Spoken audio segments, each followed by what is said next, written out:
9! Episode 9. Of 9 is 10. 9 weeks we've been doing this. That's slightly insane. It still feels like March to me. It's been one long fever dream. But the beauty of dreams is just you tend to do amazing things. Visit amazing places. Witness amazing stories. And ramble a lot. But you also meet amazing people. And I've got another amazing person in my imaginary cave with me this week. I say cave, it's probably a little cleaner than that. I'm joined by Mr. Cavan Scott. Cavan, say hello to the beautiful people. Hello, but I am slightly worried that I am the man of your dreams now. This is terrifying. Well, I've called you many things. I remember in our time together, but it's about time to confess. It's all out now. Well, speaking of out now, we've got a very cool thing that you recently released that is out in stores now with its ways and thoughts. But before we get into that, Cavan, for those uninitiated, and let's be honest, people listening to this, probably about 10% of them, 90% know full well what's going on, who you are. Tell everybody what you do. What connects you to who, Cavan? How did you get on this planet? What was it like when your mum and dad met? What's going on? I have no idea. How did you get here? I've been a Doctor Who fan for a long, long time. But professionally, because it is professionally, Chris, I know people find that hard to believe when they listen to my work. I've been writing Doctor Who for Big Finish for 15 years now, both on my own and with Mark Wright, who I've written with for many, many years. And together we also wrote Whoology, which was, and I say this with a matter of pride, the first Doctor Who book ever to get a Sunday Times bestseller. He says showing off completely there. So Mark and me did write that with slightly better grammar than that sentence. And we also compiled wit, wisdom and timey-wimey stuff, the sort of quotable Doctor Who.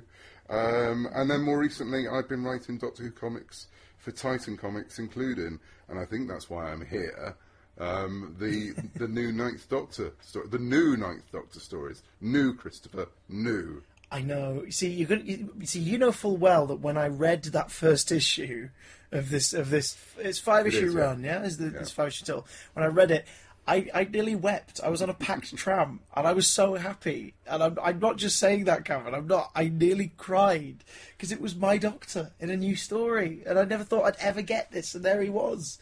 And this was amazing, and you've captured his voice perfectly, without giving away too much. Because again, here's the thing, guys: if you want to find out what the story's about, delve into it. But give us a little taste of what's the basic premise of the Ninth Doctor comic book. Well, it's the Ninth Doctor travelling with Rose and Captain Jack. Who's Captain Jack? Yeah, well, let's find out soon. I'm sure we'll find out soon. And they're travelling off after having an adventure in World War to England, and they're sort of Jack's first experience of travelling in the TARDIS. And one of the things we wanted to do was put the Doctor out in space pretty much right from the off. So he's out there and he's caught between the war between two warring races, and it's all linked into the Time War. Without getting too much into the history of the Time War, it's basically comes from the idea of, with the Time Lords gone, especially now that the Doctor thinks they've gone at this point in his life, everyone thinks they've gone, who tries to take their place? Because if there was a big vacuum of power like that, someone would step up and say, we're the new Time Lords, matey, or bound down to us. Or they would try and govern so there wouldn't be a new set of Time Lords. So the sort of spark of the stories from that came from that. And so it's the Doctor meeting the races that are trying to do this and seeing how he would react to someone sort of saying, right, we're the new champions of time, move over. So basically, attacking a very big hole that was left in not only the plot but the universe back then as well. Yeah, because there are no Time Lords, and as the Doctor says in Father's Day and various times, if my people were here, this wouldn't happen. So it's sort of playing with that. But the main thing is it's these three characters together, because we don't get, without getting too far ahead of ourselves in watching the episodes, we don't see a lot of them together, but they work so well. So we wanted to go back and throw them back together for 5 issues. And see what comes out. Which is very cool as well, in the sense that you yourself and Mark have tackled this TARDIS trio before. In the Destiny of the Doctor audio series from 2013, you guys wrote Night of the Whisper, the Ninth Doctor story, which again made me incredibly happy, because I was like, oh look, it's a new Ninth Doctor story, this is amazing. Although I didn't look at it, I kind of listened to it. How did the approach for that one begin? Because obviously everyone was like assigned a Doctor and a story, or did you guys get to sort of put your put your hand down and go like, right, hang on, we want to have a go at number 9. Well, exactly that's what it was. It was very nice. They asked us, John Ainsworth, who was producing it, asked us which Doctor we'd like to write for. And I immediately just went for 9 and sort of said to Mark, we have to do 9. No, there's no arguments about this. Because it just... Mark sat there with a scarf on and everything going, aww. His 500-year diary and all the things, which he wears all the time. He doesn't wear a diary, that would be weird. Anyway, where was I? So I came in with the Ninth Doctor because I thought, again, there's not many Ninth Doctor stories, as you said, so it would be the one people will be waiting for. And then I did exactly the same when Titan Comics said, which Doctor would you write for? Ninth Doctor, please. Because, again, I'm like you. I'm a massive fan of the Ninth Doctor, and I want there to be more stories, even if I have to write them. And then I know what's happening, and I spoil myself, and it's dreadful. But, both occasions, I just wanted to go for it. And so, and it was great. We said straight from the off again, it had to be Rose and Captain Jack for Night of the Whisperer as well, because again they worked so well together, and you got to toy with genres as well with that one. You got to plank them in the middle of sort of a noir meets superhero story. We just did everything we could. The first ever thing we wrote for Big Finish was something called Project Twilight, which is a 6-Doctor story against vampires. Originally, the original plot for Project Twilight, when it was still called Blood Money, was set in Las Vegas, because I was a bit of a fan of Las Vegas. Tom, I used to go and work there, so I spent a lot of time there.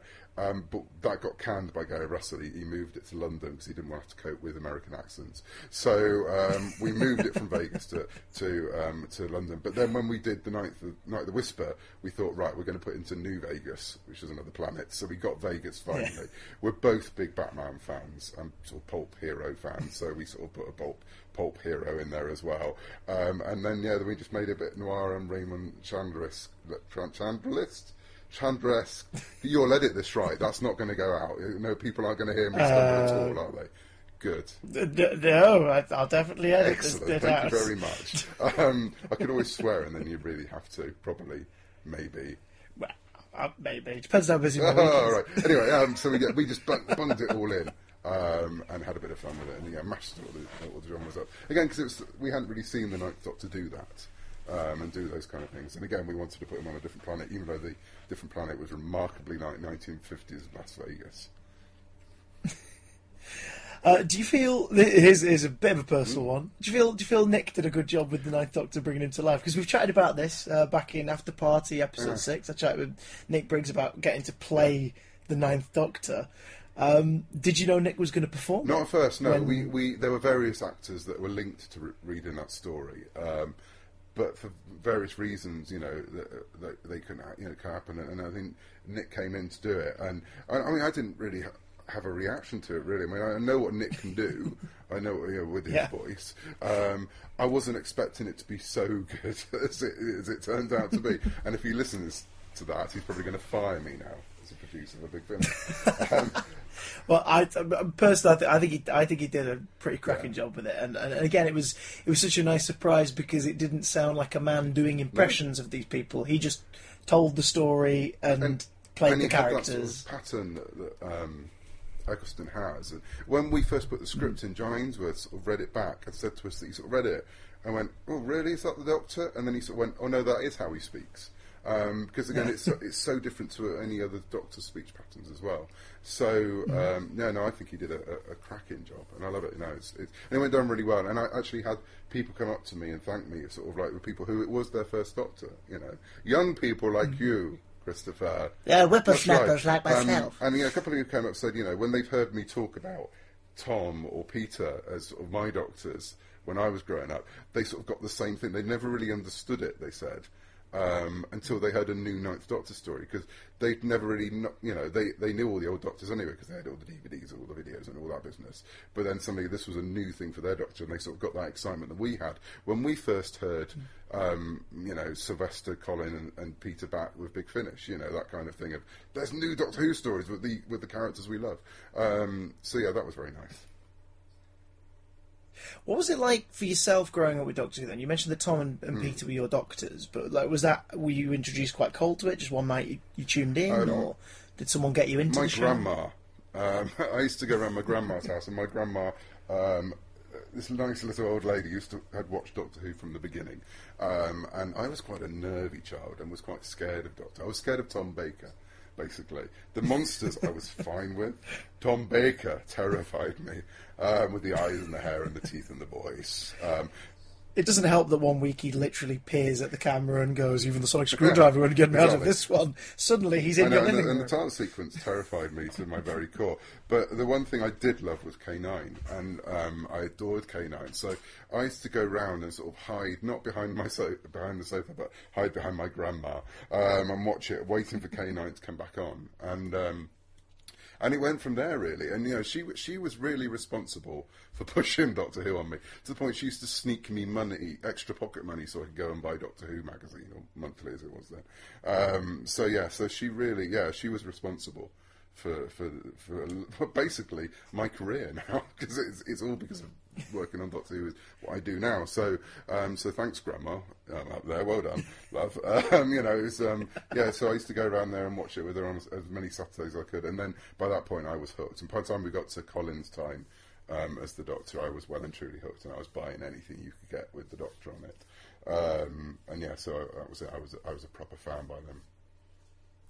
I imagine then, however, it was pretty sad rolling around to 1989, and suddenly it just looked like there may not be any for a bit, and then that was it. A couple of years later, it seemed pretty clear that there was no more to come. It did, but do you know what? I loved the books, and I loved everything that sort of carried on, and I think, I don't know about everyone else, but for me, I still sort of believed it was going to come back in some form, and it never really stopped, because there was always something in the wilderness years, as people delightfully call it. There was a book every month. So there was always a new Doctor Who story every month. There was the comic, which was massively important to me in Doctor Who magazine. And the DVDs were coming out and the videos were coming back. So I was watching new Doctor Who, even though it was old Doctor Who. So, while obviously then the excitement of the TV movie and then obviously the 2005 series was fantastic, it never really went away, and I never went for that period of sort of wandering away from it. I mean, I remember being so excited when the Paradise of Death was turned up on Radio 4 or 2 or whichever channel it was on, with John Pertwee on the radio, because again it was that thing, it was new Doctor Who, and it just seemed to be, there was always going to be something. In fact, there is a reference to Paradise of Death in the Ninth Doctor comic coming up, so keep an eye out for it. It's a very, very small reference, but it's, if you know it's there, you might spot it. Those wilderness years were very important to me. Also, because it was the time I started writing fan fiction. I started writing for fanzines, and ultimately I started writing for Big Finish, which without the wilderness years wouldn't have existed. Big Finish is only here because no one was producing Doctor Who, and no one really cared about producing Doctor Who, and so they went, can we? And they went, yeah, go on then. So if it wasn't for that, Gary wouldn't have given me and Mark our sort of chance to write for Colin's Doctor, and it wouldn't have led from there. So I love the wilderness years in a lot of ways, because I think they're responsible for what we have now, and they're responsible for this new series. If you look at everything on this new series, the people working on it, the excitement of bringing it back, if it hadn't have been cancelled, I don't think it would have been as big as it is now. Very, very true indeed. And also, the 90s informed the style of the show too, in a way. Russell T Davies has mentioned that he looked at things like The X-Files and Buffy the Vampire Slayer in terms of how to tell these tightly packed stories, 45 minutes, like the sort of the way the acts are structured and everything. So again, we have to be thankful for it in that respect, I suppose, too. It gave time for reflection. Exactly, and if it wasn't, and the fact it's back on Saturday. The only reason it's back on Saturday is because of Lois and Clark, The New Adventures of Superman, because that was a massive hit for the BBC in the early 90s. And Russell said that to me. He said that one of the big things that he showed them was the viewing figures for Lois and Clark. And the regular audience that kind of show had, again, a 45-minute American show. All these things have sort of brought Doctor Who back in a way. Well, back to 2005, The Empty Child. I mean, the series has already been on for 8 weeks up to this point, but around the time of this story, where were you professionally, personally, constitutionally? Personally, I was... I can't remember the constitution at the time. I'm sure it was very regular. I just got married. Because congratulations for the past. Yeah, because it's my when we're recording this, it's my 10th wedding anniversary in a couple of weeks' time. So my stag do was the night of Dalek, and we went home after my stag do and watched Dalek. It was a wild time, and yeah, so I wouldn't have had it any other way, exactly. sir. It had to. And so it's like actually that. all wrapped up in that for me. You know, it's that sort of the excitement of Doctor Who coming back, and as my wife always nudges me at this point and reminds me, the excitement of getting married as well. So it is really wrapped up in that. So yeah, so that professionally, I was working on children's magazines for Future Publishing in Disney. So I think I was editing Disney Girl. Oh yes. And various sort of Pixar-based magazines. And I think, had we written any Doctor Who? Oh, I think we had Mark and I had a novel out called Project Valhalla, which was a spin-off of our Doctor Who audios. So that, I think, happened around the same time. He says, wildly picking dates out of his head. A lot's happened in the last 10 years, both for Doctor Who and me. Well, let us take a bit of a time-travelling journey together, Cavan, right now. And for everybody at home, you should know the drill by now. It's 9 weeks in. If you don't, then book your ideas up and knuckle down, in the words of Pauline.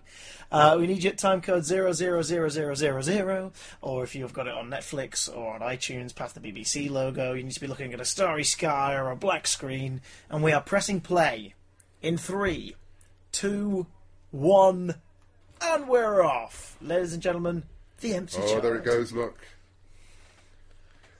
Zooming through. Now again, like, this is a pretty big start as well. Like, we're already kicking off in the middle of an adventure. Something's going on, we're not privy to it yet. Yeah. And just see, think how actually sparse that special effect was. A tube going through space with the TARDIS following it. But it's a very exciting tube. Everything is, the movement and everything, it's fantastic.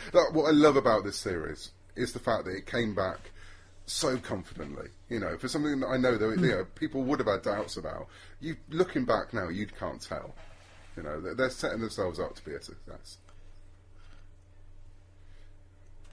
Once again, I need to point out on the if people are keeping check of this, the inappropriate crush on Billie Piper counter. I think this was the point when the series was going out where I was completely smitten by it. This episode specifically, it's the Union Jack, it's the quiff. It's everything. I was smitten. I know that's got nothing to do with the sort of factual integrity of anything of the episode or the direction, but yeah, I mean, we need to know where we were mentally at this point. And, that's where I was, drooling over. I just like to say my poor artist on the Ninth Doctor comic, Blair Shad. He's had to cope with me putting in my notes, and actually Blair will be the person who picked this up as well, whether the TARDIS is going backwards and forwards in the time stream, so it work out whether it's red or blue. If it was blue, it's backwards. If it was red, it was forwards. I think that's the first time we've mentioned this in the podcast, actually, as well. Yeah. And also, this is the first episode written by Stephen Moffat as well. I don't know. I think he did a couple more, and then he just sort of went away. Yeah. But I mean, what a debut though in terms of stories. It's amazing. Set quite a bar, and I think again we've said it before. Consistently, this series from beginning to end is incredibly strong. It's sort of written. It's almost the Netflix era before that even happened. It's a 13-hour movie. Like it's you can watch it in one big go, and pacing and everything. It'll feel right, but obviously it's intended for once a week, and even that works. And it's all interlinked. I mean, one of the problems we've got with the. Oh, hang on, so I have to stop there. I got so excited at that point because I'm quite a big Star Trek fan as well. So for Rose to reference Spock in Star Trek, every geek kingdom in my life fell upon each other. And, I mean, there's been because I think it happened once before in the Doctor Who magazine comic when Izzy first came aboard the TARDIS with the Eighth Doctor, and she went, "Oh, it's not very Enterprise, is it?" And I love all those moments. In fact, there's a Star Trek novel. Sorry, I will get back to the Empty Child in a minute. There's a Star Trek novel. I think it's called My Enemy, My Ally, where the crew of the Enterprise are watching a Fourth Doctor story on telly. And I just love moments like that when it all links up. Anyway, look, there's a kid with a gas mask on. I'll stop wibbling. No, I think everybody's wibbling in one way at this point, at least in terms of the shakes. Because already that visual's not quite pleasant. No. And this is before you even realise it's a sinister. Well, the tone's different in this story, isn't it? It's from what we've seen before, even. You think, God, the switch in tone for something like Aliens of London to this, it just shows what the series could do. But at this point, this is the first time, I think, where the Doctor Who became really scary again. Properly, chills. Also, it's quite nice to have a story in the past, but sort of within Living memory. what I suppose you could call recent history. For oh god, well, it's a sort of more recent history. Which the first 25 years of Doctor Who, because I won't call it the classic series. It's not, because it's the same series. No, I agree. We've already dubbed it on this as the original run of the current run. I mean, they didn't touch the Second World War that much, really. I mean, obviously there was Curse of Fenric, but there wasn't that much Second World War in Doctor Who before. That's a very good point, actually. But I suppose it was again, too recent, probably. For the first 20 years at least, it wouldn't have seemed that long ago. It'd be like doing an episode in 2005 now. It would. I mean, obviously, not as significant as event going on, but at the same time, it'd be like, oh, hang on, I remember that. It wasn't long ago. That's not amazing. No, that's not a fantastical adventure. For a taste, seen this. As well. Would they do a Doctor Who story set in the Gulf War? Probably not. Very true. But because the War Games that's the First World War, isn't it? So they just didn't really touch it. And then some. Has he accidentally walked into the set of a sitcom and he's not sure Good night, sweetheart. What's happening? Yeah. Oh wow. I hadn't made that comparison before. See, if you look very carefully in the background, there's Nicholas Lyndhurst packing up and talking to one of his wives. Oh, that famous time travelling bigamist. Oh, Rose, what are you doing?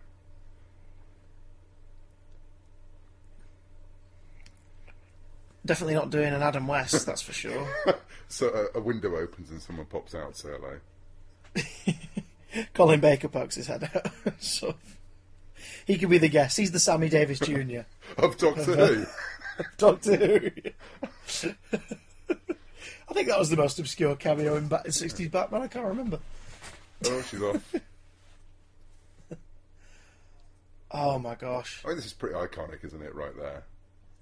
Oh, it's brilliant. But again, as well, you don't really see much of the Zeppelins, what have you, until it starts to rise. Yeah. Then you realise, oh God, we really are in the middle of the thick of it here. Meanwhile, down the road, Churchill's Ironsides are getting ready to wheel out. That must be a tough thing as well, considering because this series began the trend of there being a lot more Earthbound stories, because that way you could connect with the companion and their family. They're slightly, it's more personal tale. There are more stakes that way as well. Telephone ringing before it was a telephone. Because they make a big thing about you're not even a real phone. Of course, later on, it would definitely be a real phone. Yeah. Oh, yeah. Later down the line, he uses it quite often, doesn't he? Maybe he made it his phone just so he wouldn't have any more creepy encounters like this. Because this is pretty sinister. Ugh. But so having stories attached to Earth a lot more and Earth's history, and I think even to this day, 10 years on, there's not too many stories set on distant planets. Like a lot, you'll have about 5, maybe 6 episodes set on Earth, a series, which again aids a lot in fleshing out your companions and keeping the stakes high when there's family and friends involved. But it must be tough on the current run to not accidentally overlap another story, because Victory of the Daleks, it's round about the same point in the Blitz, I imagine, as well, it's a bit different, but that's kind of the problems with coming up with Doctor Who stories now. There's over 50 years of Doctor Who story in every media, and so you do have that moment when you come up with anything, you go, oh no, that was done in 1965, because there is a lot of overlap in there. I'm trying to think if there's ever been a story. I'm not counting multi-Doctor stories, because there's usually more of a summoning involved in that, or a capture or anything. But I'm trying to think if there's ever been a story where a Doctor has accidentally shown up in the middle of another one's adventure in a way that is more like, oh bugger, I knew this was familiar. I shouldn't have shown up here. I don't think there has been. There probably should be. He says. Yeah, let's write it. Let's do it now. Just turn this off. And listeners at home, we'll just brainstorm a story together. Yeah. Copyright us. Oh, it's her off of EastEnders. It's a very unusual episode of EastEnders. So technically this is Dimensions in Time 2 then, I suppose. It was bound to happen one day. I'm glad she said it was going to I occur. wouldn't have realised. I just thought the neighbour had the stereo on really loud. Got the gramophone pushed up right against the wall just to really take the mick. Oh, she's in. Even the music as well actually is playing to horror in this as well. Murray Gold's score is look more... Look at the colours, look at the, it's also muted and... Oh, it's beautiful though. When you said, what story would you like to watch with you, this just seemed an obvious, because it's probably the one I've watched the most, I think, since 2005. It's the one that goes on naturally if I go back to this series. I always find, actually, in the first few years of the current run, that if you do want to rewatch one, the two-parters tend to be the ones you'll go toward, I think, especially this one. Oh, there he is. Another one for me. Sorry, just to complete you. I had to, it's John Barrowman there, making his first appearance in Doctor Who. Little did we know. And his first line as well, about to happen just now, is incredibly John Barrowman and Captain Jack. Waiting for it to happen already, like incoming smut. There it is.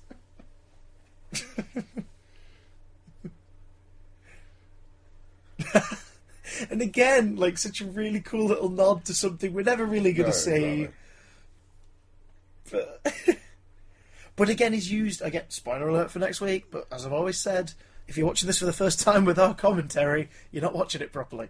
That just seems like such a slight little nod, like something going on between them. But then it pays off in part two to a very creepy end. And my God, Cavan, send the willies at me. Well, yes. That would have been a completely different story. Doctor Who and the Case of the Willies. I think it's the name of the Target novelisation of this story. Doctor Who and the Case of the World War Willies. Sounds like the worst cartoon in the world. It's the World War Willies. Here they come. Run away. Hello, children. I'm so sorry at home. It's alright, I'm just mentally illustrating the title card. Oh, gosh. She's still on the balloon. She can hold on, that girl, can't she?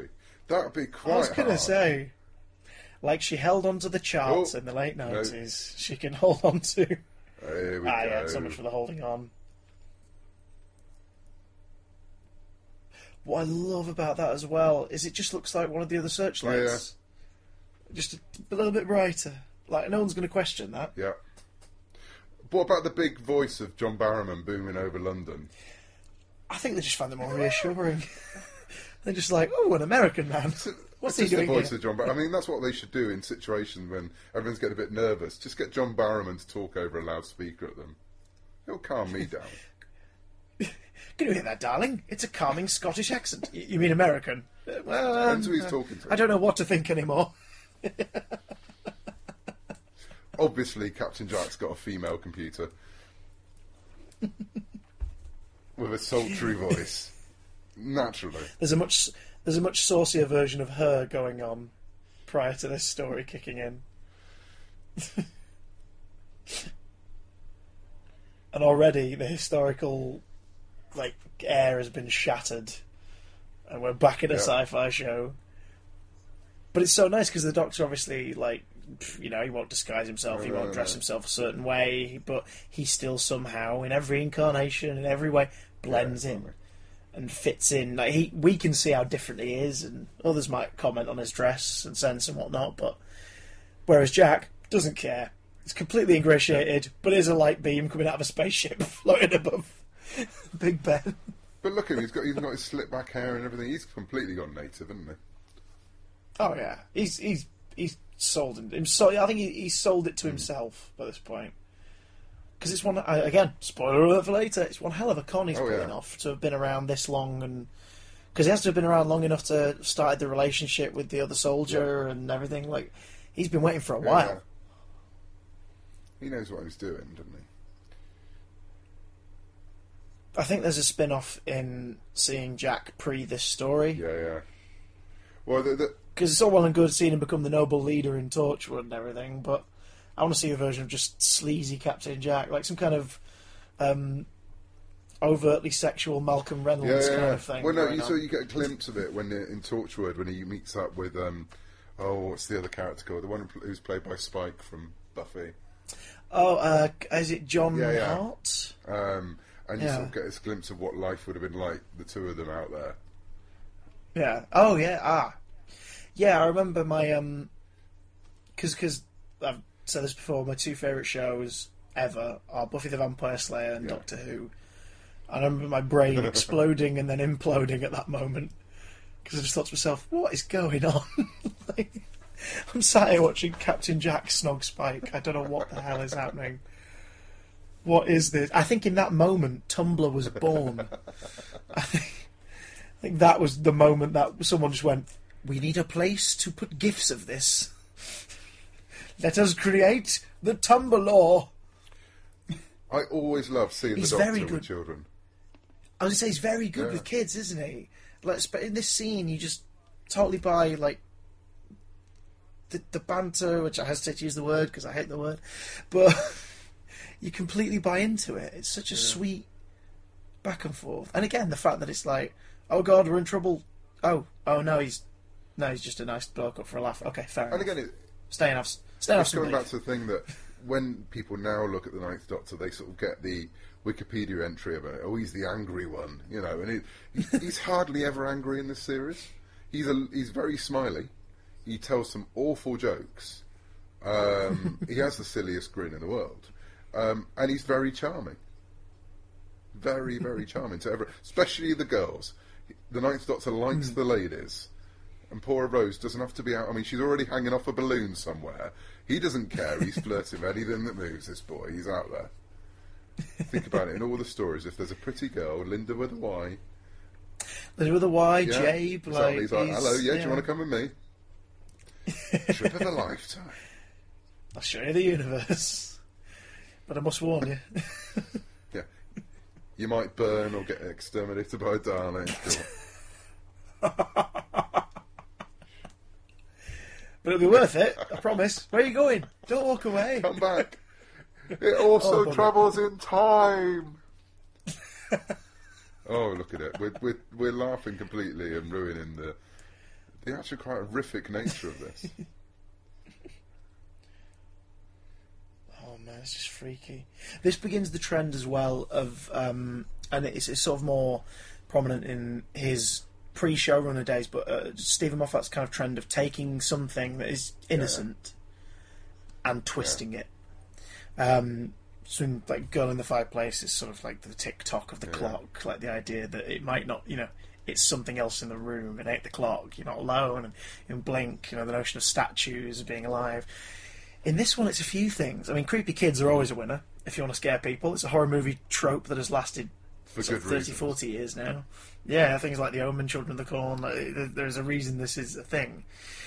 Gas masks are pretty cold and frightening to look at, especially if you're a kid and don't know what they are yet. Like maybe you've never seen one before. If you looked at that, you'd be petrified. But also, the notion of that phrase, so asking for mummy, calling out for mummy, that's something you normally associate with a lost child, someone you want to take care of, which obviously later on we can discover there's a bit more to it than just being a creepy catchphrase. But now I can't hear someone ask, like, mummy, I can't think, I can't not think of this. It's interesting, because you sort of said 10 years ago, when we were first watching this, where was I? Since this has been on telly, I'm now a dad and I have children, and my reaction to this story has completely changed as well. And you said sort of the horror child trope. I used to love a good spooky child in something or whatever, but now it freaks me out completely because it is proper horror to me. Something happening to a child now is proper horror because I'm a dad. And so, a monster asking for help because he's scared. It really affects me now, and it's just completely changed the way I watch this program. These episodes. I'm sorry. Did he just make a Nightingales reference when he said nobody here but us chickens? I'm sorry. Like you were pointing out something that was genuinely very poignant and frightening and touching, and briefly, my brain just went Robert Lindsay sitcom, and that was it. I'm so sorry. I think that sums up our friendship, Christopher. Now, Christopher, this is very important information. I need you to make sure every single bit of this is typed up as soon as you get back to your computer. Is that all right? Yeah. Sorry, that kid had a black and white coat and he looked like Pingu. What were you saying? Speaking of Pingu. There's no connection here. It's a very good T-shirt, though. It is a cracking T-shirt. This is great flirting acting as well. Yeah. you know that, like, 5 minutes later into the conversation, he could have been like, screw the con, I'm going to show you the universe, let's go. And they just go off. It probably would have taken Rose about 10 minutes before she went, oh, yeah, the Doctor, bugger. Yeah. Sorry, I was getting lost in your eyes and your smile and your Rose, your let's chin. face it, she's a bit of a flirt as well. Again, there's not many points in this series that she's not going, oh, hello. And she never quite gets it right. There's Adam. That works out well. Oh, yeah. What's that, Adam? You're out of a job. Come with me. Yeah, exactly. Well, even the Ninth Doctor points out, he's a bit... As it says, he's a bit pretty. Yeah. The swagger on Captain Jack, though, blimey. He knows what he's doing. But he's working all this... I love about it, as the character, he has got swagger, he is flirting her, but he is completely working the situation and scanning her and working out what's going on and getting it wrong, obviously, but... It's just so very, like, Han Solo and everything. It's the sleazy charmer. It's the scumbag disguised. Yeah, again, what we mentioned before, but it's kind of like it's the Mal Reynolds thing as well. It's he kind of has a sense of honour, but at this point, it's just to himself. Yeah, this is what I love about Jack is that he is, and if you think about the story we find out about Jack and what becomes of him, and the fact he lived for so long and he has so many lives, he would change a lot in those periods of time, But he is so different when it comes to Torchwood. He's not the same character. There's still a glimmer of it, but there's been a definite word I hate using, but a journey.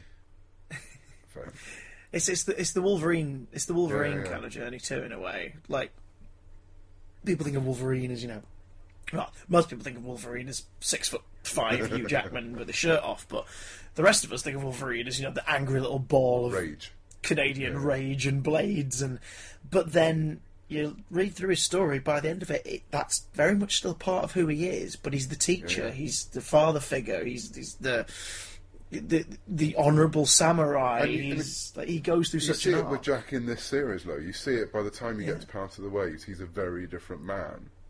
And because it sums up that entire thing of this series, that it's not so much the Doctor solving the problems in this, it's the Doctor changing the people around him to solve the problems. And with Jack, again, he's a con man who by the end is standing up against, no spoilers coming, obviously, but standing up against the Daleks and leading an army. He's, even by the time you get to Boomtown, he's a different man. Which is why... That must have been fun to play with in the comic book and Night of the Whisper as well, to sort of tell Jack's story from that bit in between as well. Because is the comic book, would you say, set... well, I guess it would have to be set between this story and Boomtown, wouldn't it? Because they make reference in Bad Wolf that they just chopped off the egg at Rex Cephalopatorius before they get nabbed for Big Brother and whatnot. No, it's completely set in that period because and I think Titan went so far as saying they've just come from this story, so it was to explain. So the Jack in the comic book is far more like the Jack we see here. He's very gung ho in issue 1 as well. Yeah. Like, there's a but again, that's a dynamic that has existed in Doctor Who for a long time. Like, even if you look as far back as the original team, you look back at Ian and Barbara and Susan, like Ian for all of his all of his teacherly qualities, like, is the muscle sometimes within those early stories. He's the one who'll get his hands dirty. Yeah. Like, after, but he never confronts a problem. Like, he's not Jamie, he's not like, or Leela, for example. No. Like, if a caveman's threatening him, the fisticuffs are up. Yeah. Like, I think even the Daleks have to paralyse him to subdue him, don't they? In the Daleks, to stop him from kind of like kicking up a stink. So having a character like Captain Jack be the one who can wield the gun and get into the... I mean, I'd love to see a fist fight between Captain Jack and an alien, just because you'd be like, okay, he would. He totally would. Then again, we get a fair share of that in Torchwood. Fist fights, flirting, snogging Spike from Buffy. It's all the same. All the same for him, isn't it? Fist fights and flirting. It's the same. That's a good night out. Oh, hello. I think that's the first time, because that happens again a lot later on. I think more in Matt Smith's era. The idea of the Doctor being, the Doctor, what? But it's not you, and it's alright, okay. Yeah. There's a few little mentions of it later on.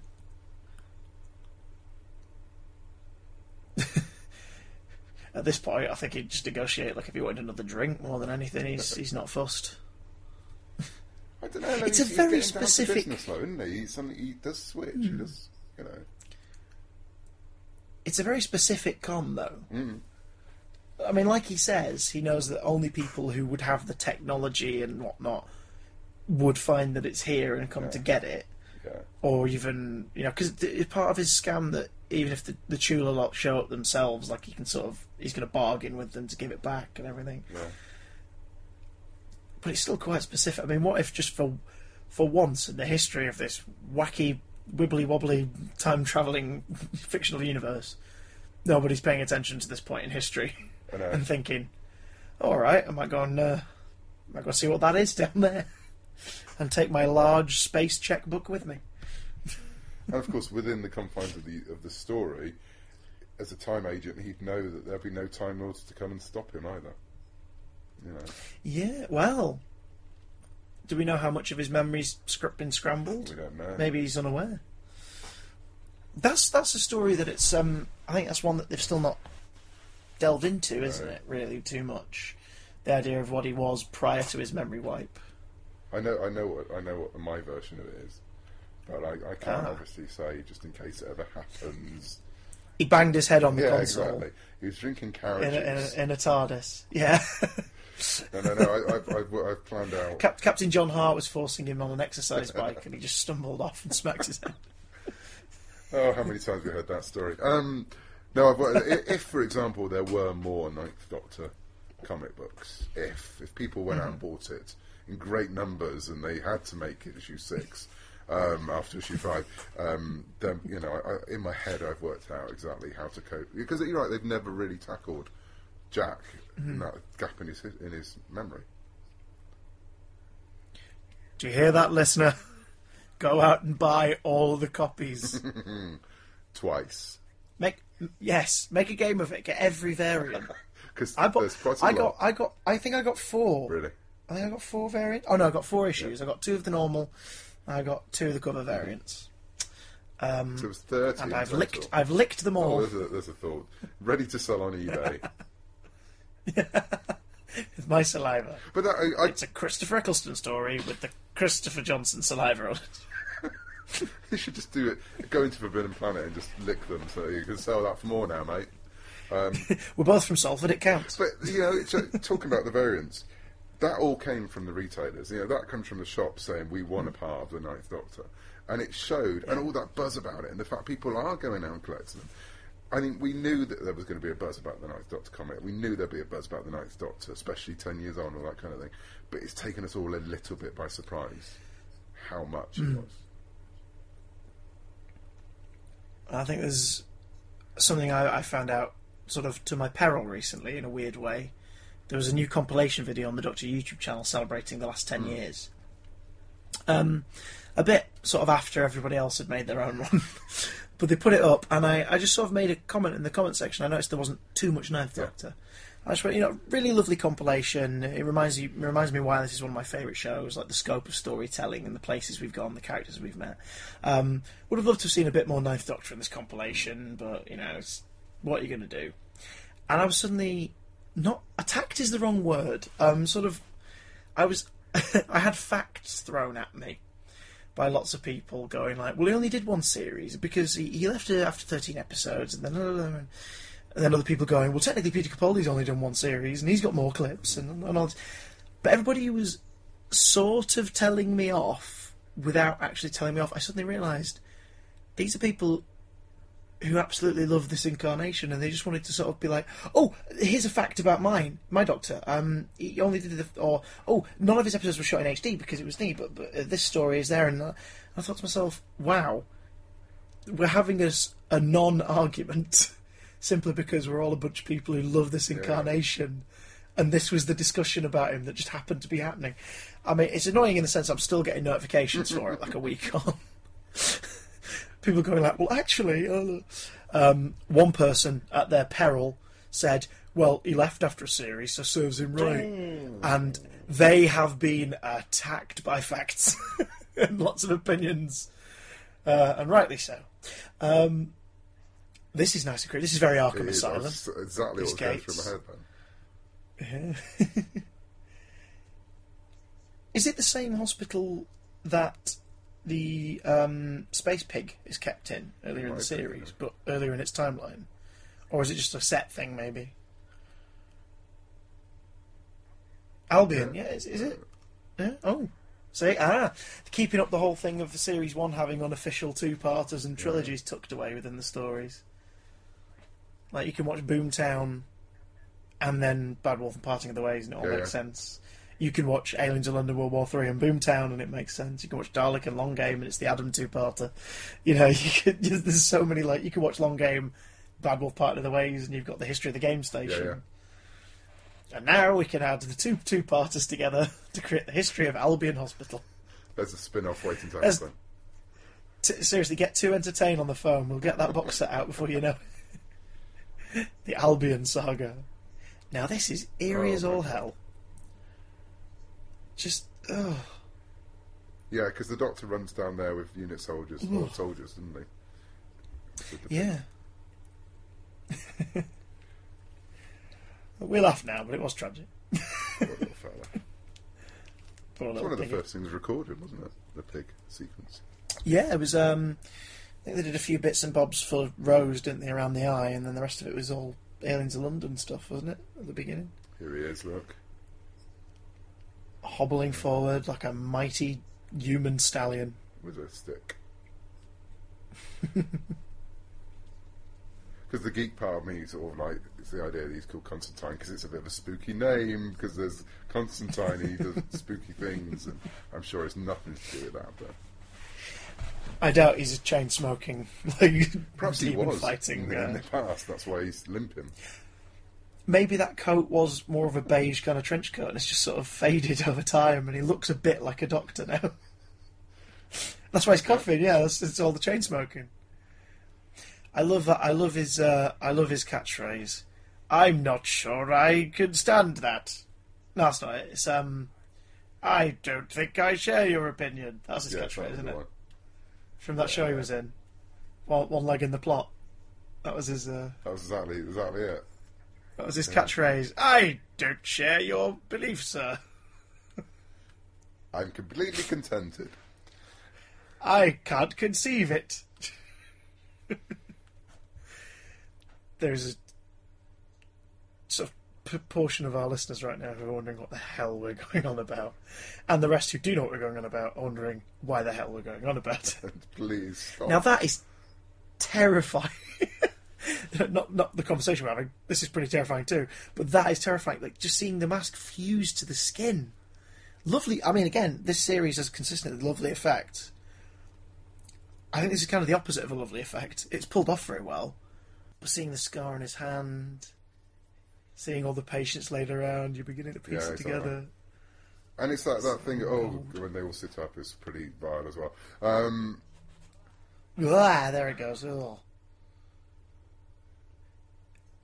It's the cold, lifeless yeah. eyes Well, as well. It's a Cyberman mask, isn't it? It's that thing of not knowing what's behind.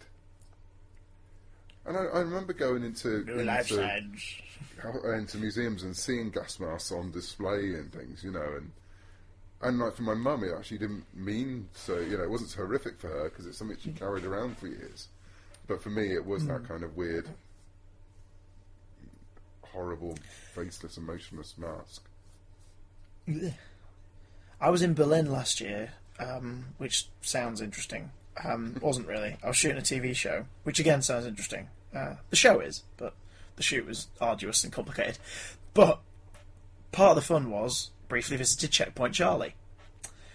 And my partner, she's a huge history buff, and I was like, I'm gonna. They have like stalls here. I'm gonna get something for her, just like something daft for her to take home, and you know. And when I get home, I can be like, here you go.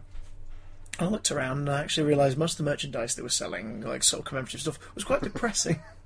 And then my eyes fell upon a gas mask. And it's not a real one, it's a replica. But I thought, well, that is such a bizarre gift to take. I'm gonna, oh God, I'm gonna get past this quick.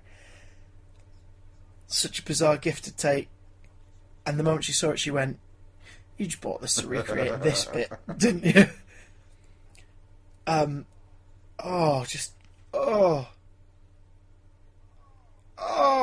God, no. It's that thought of it forcing up his throat as well, and there's sort of the crack in his... Because haven't they... It's not...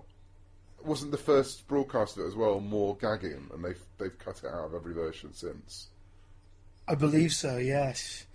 I think wasn't this the one moment of this year as well that sort of got the most, like, sort of audience response, like, be it complaints or just, like, overwhelming. My God, that was television that really creeped me out. And just... And then we go to these three. And Mr. Spock and everything, and it's... the look of, like, disbelief on his face, just like, you've actually introduced me to him as that. She said it, she said it. Everyone take a drink. But the thing is, it's great that it's that shift of tone. You've gone from a really horrific moment to some jokiness. And it's very Doctor Who, and it's... And it's that thing of saying, actually, you're scared. It's all right to be scared because it's all right. It's a bit of fun now, and then we're going to go back to scare again. I think it's something that, again, it's a lot of that. I think it rests on Eccleston, and to be fair, anyone who's ever played the role, that you know the audience are going to feel safe with them. So I think you can switch to those moments, especially with the Doctor. I mean, I think it'd be a bit jarring if you're elsewhere, perhaps.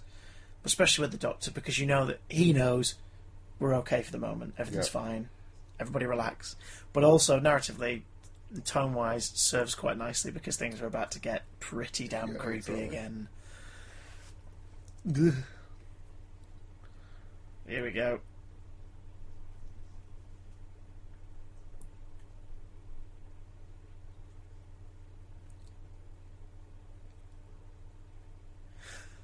I've just realised as well, this is the coat. Yeah.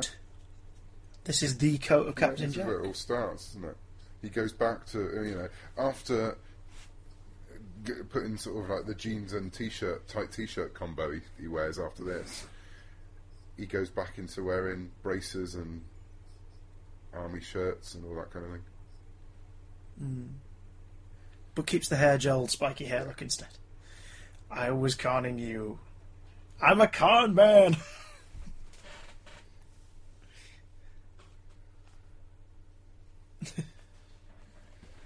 I love that actually we're seeing them together first time and we've shut up. We're just watching them because they work so well together. It's such a good team. And again, I think part of this is down to it's kind of set up by Adam as well, like because that was on record. Russell said the reason for Adam is to show that this life isn't for everyone, and not anyone is sort of gonna do this well. Not everyone is Rose.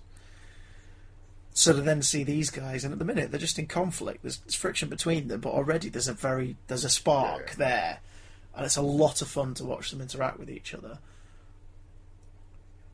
It's kind of like Adam's almost like the kid taken on the school trip. Like he's just in awe and he wants to touch all the things and, you know, put his finger in the wrong part of the cage at the zoo and all this. Whereas Jack is on their level. He knows full well what to do in these situations. He can deal with it. Although he's way in over his head here, and I don't think he's noticed yet. Oh, gosh. It's another great idea for a... I hesitate to use the word, but monster, because you feel sorry for them. Especially when you watch it again, when you go back and watch again, because at this point you don't really know what they are. But knowing what they are and what it all means on repeat viewing, it really brings it home. Are these... I was going to say, are these the first zombies in Doctor Who? But I suppose not. I mean, you could count Robo-Man. I guess it's sort of Fenric's got kind of a zombie-esque thing going on. I mean, hell, even this series, actually, The Unquiet Dead has zombies in it too. Well, because we were back in the world, you know, a time of zombies being cool again, and the hollow head in that shot. Ugh. Such a nice little effect. Only Doctor Who could get away with that as a dramatic cliffhanger. Maybe somebody walking in, like, just for this bit might have thought that was a bit naff, but I'm freaked out. You know, it's the entire thing of you know, you're dead, Jamie. It's just that sort of, it does make you shiver with anticipation. Very nicely done, Doctor. Different kind of Doctor, though. There we are. Take us back to 2005, Cavan. When you saw that go out, had you read this story? Did you know what was going on? No. Or were you completely in the dark? I kept myself in the dark. The people I knew who were working on it, the people I knew who were working on Doctor Who magazine, SFX, I didn't really want them to tell me much because I wanted to watch it as a fan completely. And I think it was the one that it properly scared me, and I sort of felt... I do like my Doctor Who to be scary. I'm not saying I don't like Doctor Who when it's not. It's, as I said, it's a show that's got different tone for different weeks. Yeah. And I love it because of that. But it was this moment I just went, oh yeah, they're trying to scare people. Well done. Good. Well done. We're on Hinchcliffe territory. We're getting creepy. You know, they've got, again, it's that confidence thing. They were confident that halfway through the run, they can scare the bejesus out of people. And children too. Children watching that would have been completely freaked out by the end of it. And they didn't care. They just went for it, you know, and I love that. But again, nicely placing it in the World War II setting is something that I knew myself as, not to scare you here, like a Chula zombie, but in 2005 I was 14 years old. I was taking my history GCSE. I was working toward it at that point. Don't fear, Cavan. Don't be sad. I was doing this. I did this recently with another fan I was talking to, who works in comics and things like that, and she sort of said, "We're doing that thing about what episode were you born near of Doctor Who?" And I'm part way through Planet of the Daleks, which I love. It's one of my favourite stories. And she went, "Yeah, well, mine's Battlefield." And it took me a while to go, "Hang on, yours is what?" Hang on. Oh, God, see, I don't even have the luxury of that. No. I'm like, well, I was kind of born near survival, maybe, kind of. I was born at that beautiful point between survival and dimensions in time, which not many people would call a beautiful point, but still. But for myself, we were studying World War II in that portion of the course, so this really rang true and scary at that point because I was very much in that world, and then suddenly this episode came along and plonked me into a period of history I was examining and made me think, oh God, imagine if this had actually been going on. You'd be anyway. Doctor Who historicals. This is more personal preference. Where do you stand? Aliens or no aliens? So technically, I suppose any historical from like the mid to late 60s onwards, or the 60s Doctor Who's historical. Well, I loved it. I mean, Mark and me wrote a completely historical.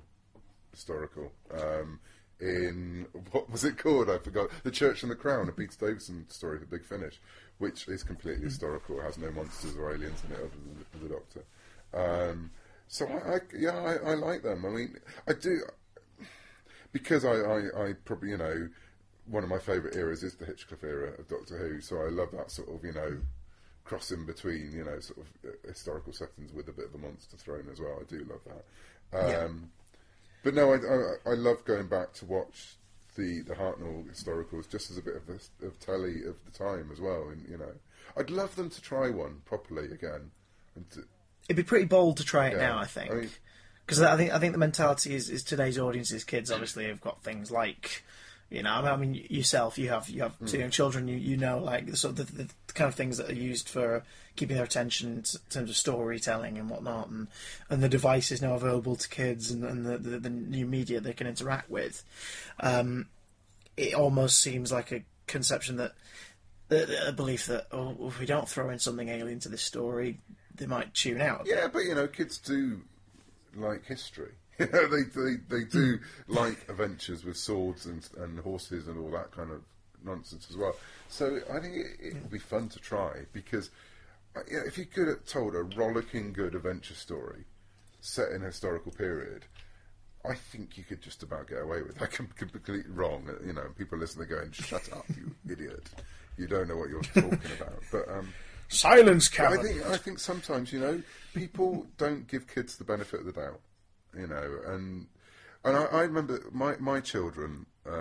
You've met my daughters probably when you met my daughters, they weren't really Doctor Who fans. That's happened since.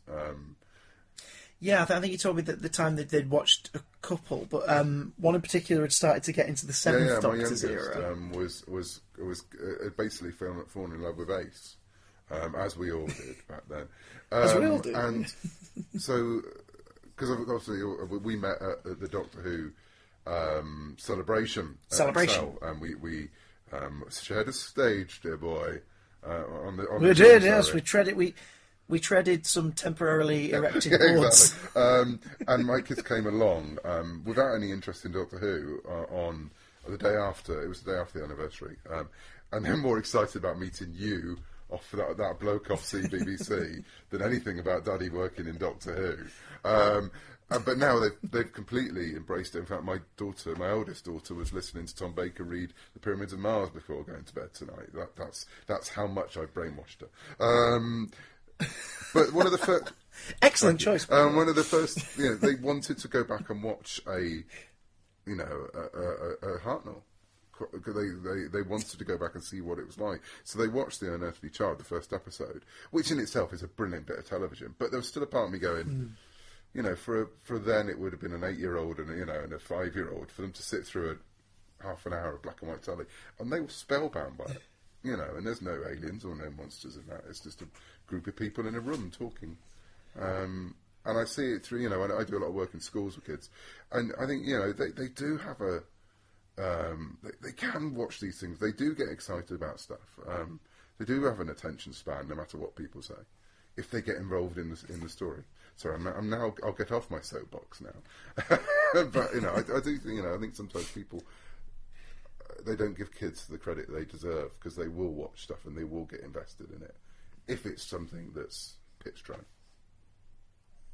Well, I think that's part of the beauty of this first year of the current run of Doctor Who as well, is that it very much sort of presents all guns blazing from the beginning, and it's like, let's give you every kind of story we can and try and.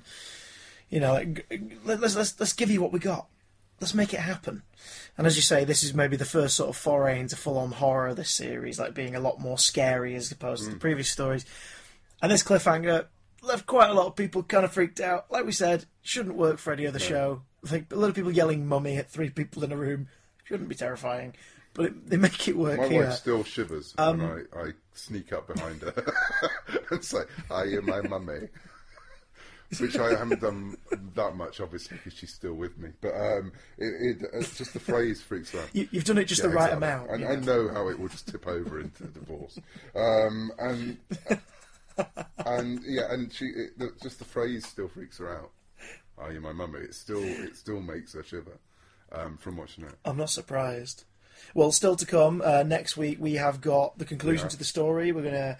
Well, I think we should work a little bit more about the celebration and our experiences there as well next week. But also, we've got coming up one of my favourite scenes in all of Doctor Who, which is the scene in the boys' room in the True Zombies. It just, oh God, I've never been more frightened of a tape player before.